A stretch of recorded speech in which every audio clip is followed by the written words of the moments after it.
My name is Perrin Spychala. I'm from St. Cloud, Minnesota. Lifelong James Bond fan. And when I was a kid, I had aspirations of doing something associated with the James Bond movies. Didn't really know what that was going to be. Lots of ideas. I wanted to write movies, but I had actually made a couple of short films. They're like half-hour episodes. A character called Alexander Wellington, who's a tongue-in-cheek James Bond spoof. And I had sent those to Doug Redenius, who was the vice president of the Ian Fleming Foundation. Doug got a call because the boat behind me, the Moonraker boat, he found out was in, of all places, Minnetonka, Minnesota, which is about an hour from where I live. And so he was making arrangements to pick it up, and he invited us to meet up with him when he got the boat. And he mentioned that he was going to be trying to do some restoration work that spring, and I volunteered to help. When I was a kid, I built a lot of model kits. When I was in high school, I loved shop class, and I took every shop class there was. There was wood, plastic, metals. So I know a lot about a lot of different fabrication techniques. And I know what metals, what metals are good for what woods are good for what, and what woods you need to drill and that you don't need to drill. I know a lot of stuff about building, and I'm pretty handy. I'm not like an electrical guy. I can't do electrical stuff, but if you give me a picture of something, in a little bit of time, I can recreate it to look pretty much like it did in the film.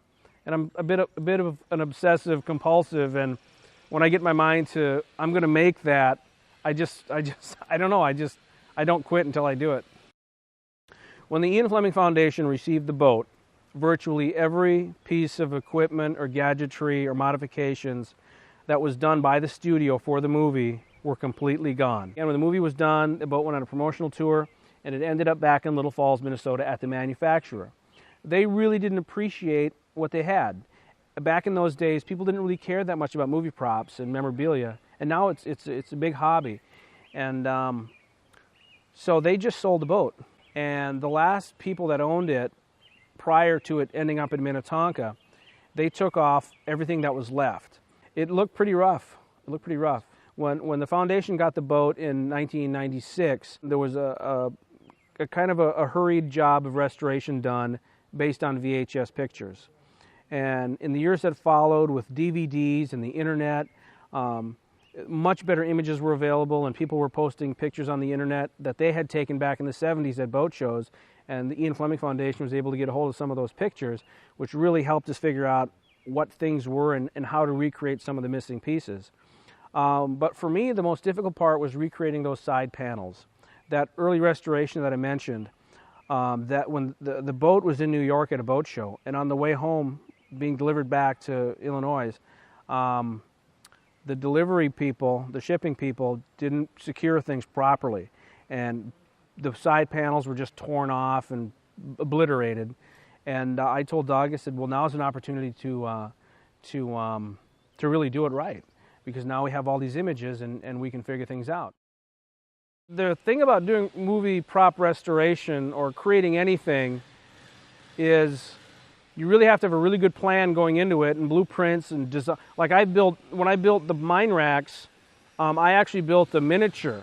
I built a really crude miniature out of cardboard, but it helped me with the engineering, and it helped me figure out how to make these mine racks come up out of the back. When they extend, the back rises, and by building a miniature, it helped me figure out how to do that. So when I built the full scale ones, it was real easy. And if you get one piece right, it's much easier to get the next piece right, because now you have a reference point. For the Thunderball tow sled, I built new lenses that go over the light covers, and then like a trim ring that goes around those. And I built the red shroud that protects the propeller. On the Q-boat, I recreated the dive levers. In the movie, Pierce Brosnan reaches down and pulls the levers, and the boat goes down under the water. If it wasn't for the Ian Fleming Foundation, a lot of the vehicles that are owned by the foundation, that are part of movie history, probably would have eventually just ended up in the scrapyard. And all that movie history would have vanished.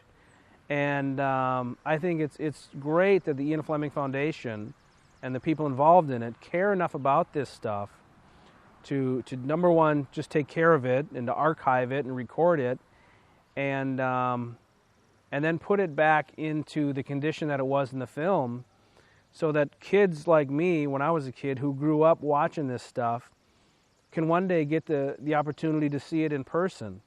Because when I was a kid, if I could have been doing this when I was a kid, I would have been ecstatic. As an adult, it's a different thing. But yeah, I absolutely would have went to boat shows and stuff to see this stuff when I was a kid, you know.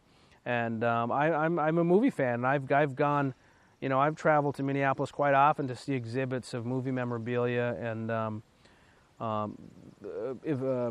exhibits that celebrate the art of filmmaking.